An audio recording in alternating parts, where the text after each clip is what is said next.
Hello, wonderful people. Have you felt like you're walking the streets of New Mombasa alone, searching, wandering, feeling alone? I want to talk today to you, to those who always felt different, left out, like no one cared about you, but yet somehow you always felt awake, more awake than others. If you're new here, hi, I'm Cahir, and I'm here to take you one step closer to self-love. Now, I want to share about my personal journey about being a black sheep, right? Black sheep being just like obviously standing out from the herd, right? I've mentioned in my previous videos that I'm Polish American. I went to Polish school Saturdays, and that's a totally different experience than like just an American kid. Like I've talked about, like just having Saturday cartoons. And instead of Saturday cartoons, I had to go to a school at 9 in the morning. I think it was 9 to 12, just being tortured. Also, I stood out a black sheep in the Polish American community because my brother and I were one of the unlucky few that we didn't know how to speak. Like we understood everything, which is like fucking worse, understanding a language that you can't speak it, man, it sucks. Also told like, oh, we're the problem. Oh man. I was, you can call a geek, which is now it's like so normal. I think, like, oh, you like Star Wars, you like video games, or well, for me it was like we played Yu-Gi-Oh. Because Yu-Gi-Oh like in the early 2000s, that was like the thing, right? We were like the kids that played Yu-Gi-Oh are like, oh, those are the weird ones. They're the weird ones. I don't know how Yu-Gi-Oh is perceived now, but like now I think it's like more normal, or like Magic the Gathering and stuff. It's just like, I'm sure there's still like naysayers like that, but it's not. I don't think as stigmatized as it once was. I even remember kind of like wanting to be punished. I bought like my Yu-Gi-Oh deck, and I didn't have to show it to I knew that these people, like the popular kids, but I showed it to them. I don't know why. Maybe subconsciously I wanted to get berated, and it was like, oh, he's a geek. Here's a geek. Like, why did I do that? Not a topic for another time, but still. And also 7th grade, actually I think Zadkiel, my brother, he got bullied so much he had to leave.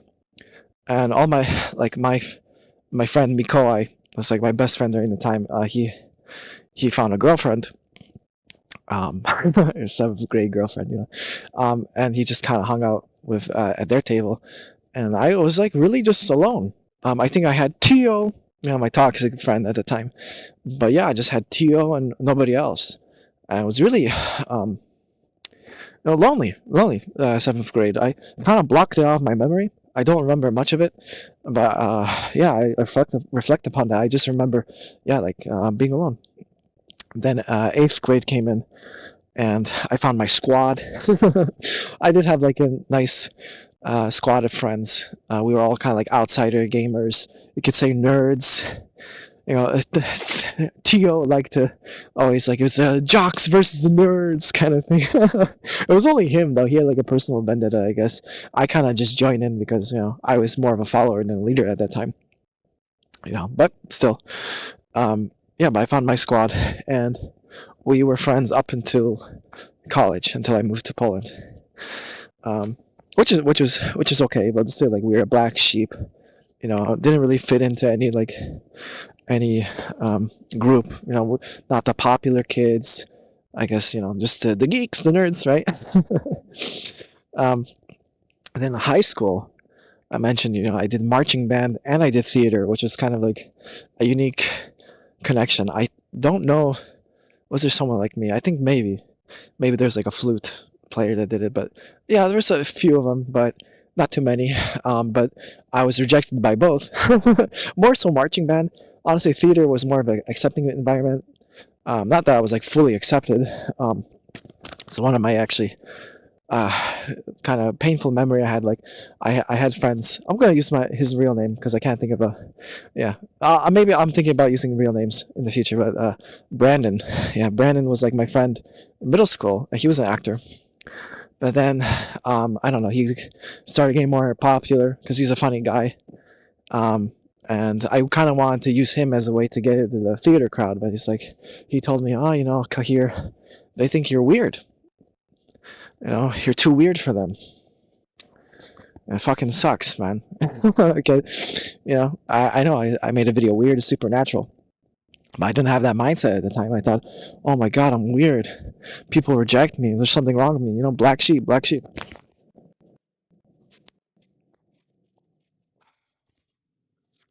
Then, when I went to university, think about it. It's such a unique experience, like moving from the U.S. to Poland. Especially all these like negative connotations of Poland. Like a lot of Americans don't even know where Poland is on the map. They think it's some backwater country. And some Poles, especially during that time, they thought, oh, like Poland? Oh, are you sure? Like American dream. What are you doing? What medicine are you taking? No, literally. People are like, what the fuck are you doing here? I'm studying for free. Like, whoa, so what? I remember this girl was like, so what? So what if it's free? Comparatively, it's so much worse. What are you doing? I'm like, what planet are you from? See, I mean, I know all countries have their pluses and minuses. Poland and U.S. And I'm not here really to debate which one's like. People ask me, which one do you like more? Like I said, I have like a very spiritual connection to Poland, and I don't know how to describe it. You just feel it, man. Just feel it. Like I never felt American. I also never feel like 100% Polish, right? That's also like 100% black sheep. I'm doing my own thing here. Anyway, but yeah, I remember like in because I did I took singing lessons. I had like my recital, and at the end, because it was end of senior year, it's like, oh, what university are you going to? And I said, everyone's like, oh, University of New York, University of Michigan, or whatever. I'm like, University of Warsaw, and everybody was like, like, oh my god, what? I'm like, yeah, and it's like I could study for free. I think it's a great opportunity. Okay, we have my own thoughts about university and everything, but still, black sheep energy going on, right? It's like everyone, all my friends, we're thinking about. Well, actually, we went to like College of DuPage, or community college, because and then it's like you do 2 years there and then do another 2 years in other university. But I'm like, I wanted to be an actor, so like the only thing I really wanted to do. And in Chicago it was like, I don't know, $40,000 a year or something crazy. I'm like, I can't, just go into take loans for an acting degree. And like same with computer science is even, which we'll get into that later. Not later, but I was like, I don't know what to do. I might as well just, I have family in Poland, dual citizen. I could at least take some time, figure my life out, man. I was ostracized for that, black sheep stuff, but yeah. And also like in the acting school, I told you when I went to Poland, and I did go to acting school, a private one.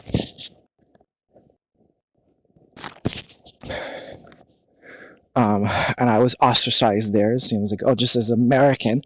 Hey, American guy, American apple pie. Bullshit. I just, like I said, I never held those values. I never looked at myself as a American. I just saw, something more. No, coś więcej. Oh, did I say right? No, coś więcej. Yeah, that's better. Like from The Witcher. All right, this is very nerdy, but all right. Going back to Halo 3 ODST. This has a point, right? And Halo 3 ODST is like the black sheep of the Halo franchise. Right? When it came out, I remember there's a whole controversy. It's a $60 game. It's shorter. There's no multiplayer. They just got firefight.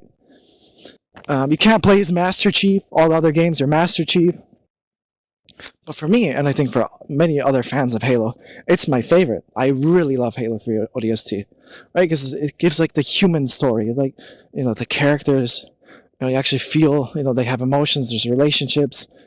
Dare and Buck.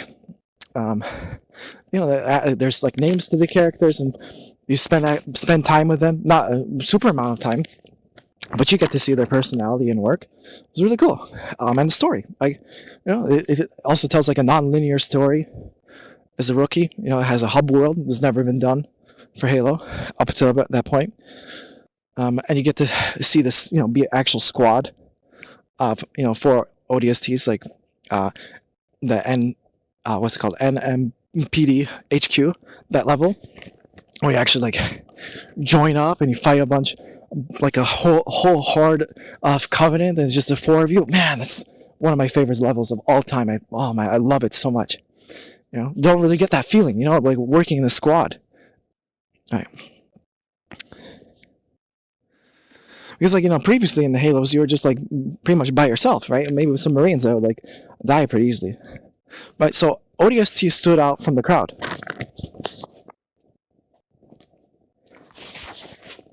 I remember seeing a video, like, some guy just said, like, oh, this is Halo Combat Evolved, but $60. Like, I played this game, because, it has a health bar. This game has a health bar, so that means it's the same game pretty much. It's just like, really? You don't see the beauty of this game? Like the music, the atmosphere, the characters. Just because, it shares a similar, like, health bar? Like, come on.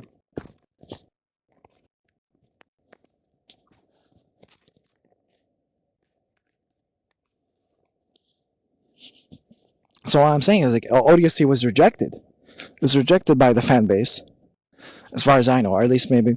I just remember the controversy. So it was rejected for the pricing and for all that stuff. But the people that love it really love it because it's authentic, right? It delivers.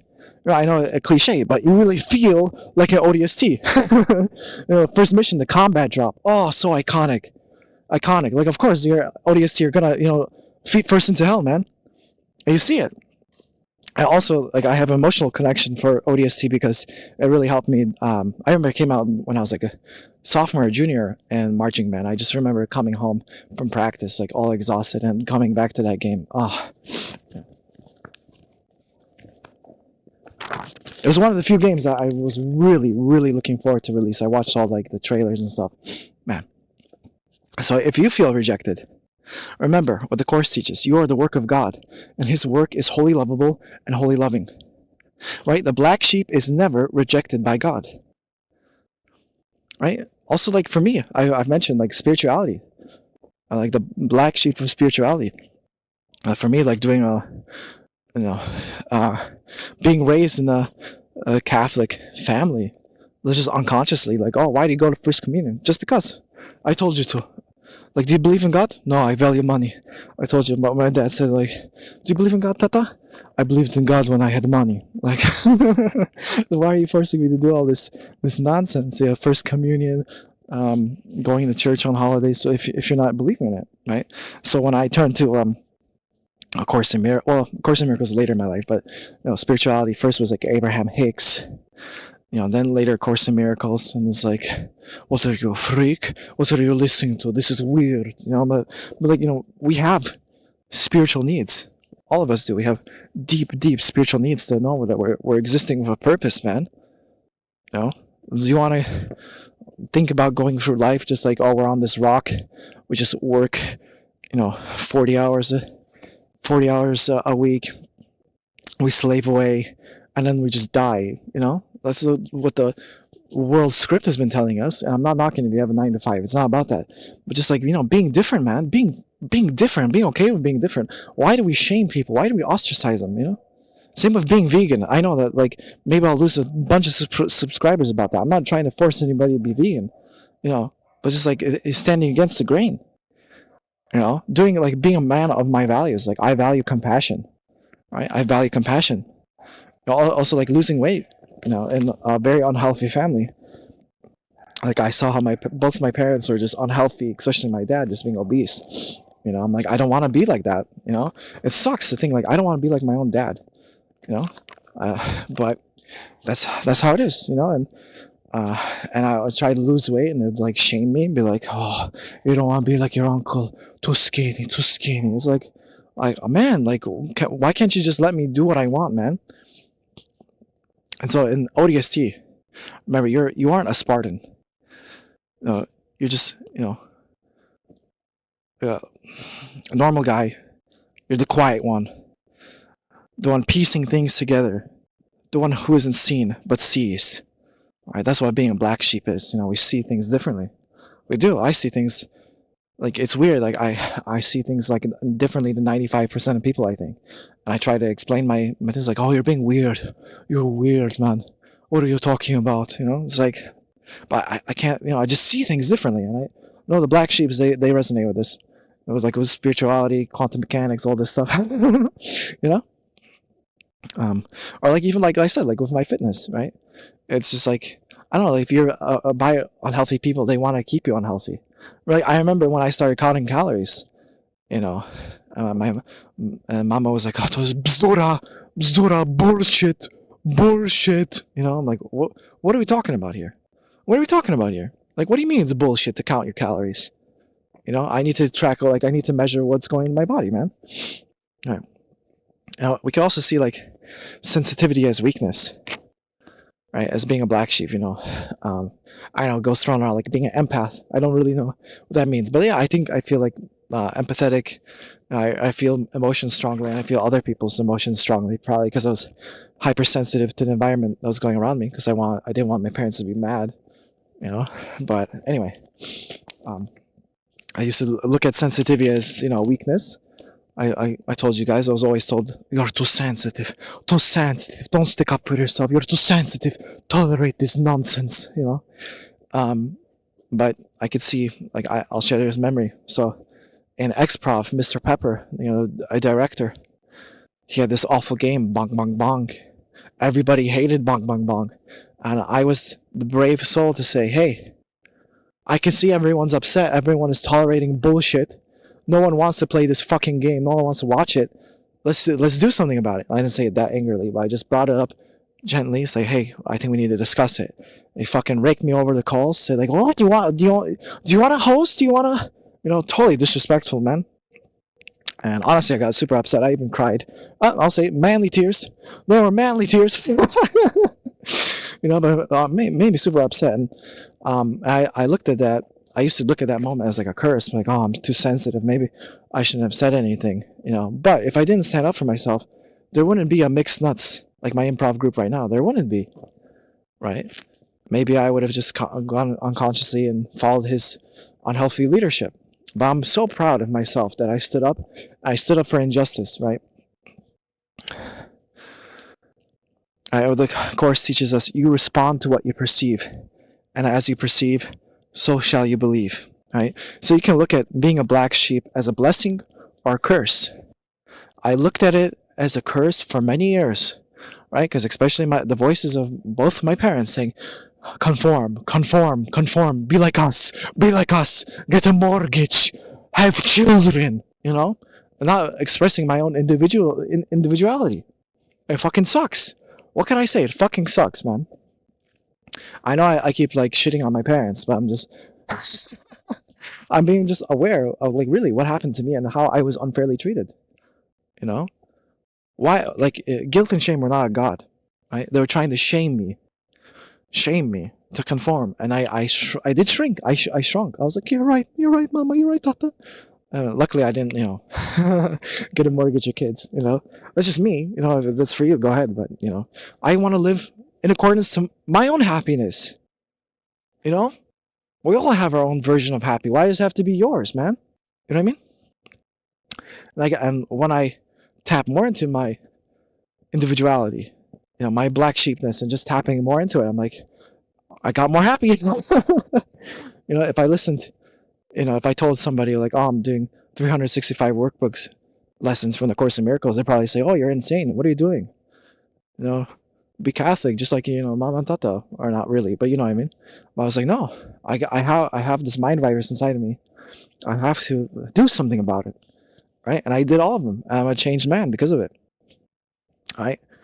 Like I said, like, I like in the spiritual sphere, I think A Course in Miracles is, I would say, normal, right? Normal is like it's well known, but when you tell someone about it, they're like, "What, a channeled text from Jesus? What is that? Some like, weird conspiracy shit? What are you? This is a cult, But I had to, march the beat of my own drum, man. And now I look at it as a blessing, right? Like, my mission here is to be a way shower. To show there's a different way, right? There's a different way we can talk to ourselves. There's a different way to look at ourselves, right? I suffered so long because I look at it as a curse. A curse, I'm different. I'm not like everybody else. Why can't I be normal? And I say, fuck normal. Fuck it.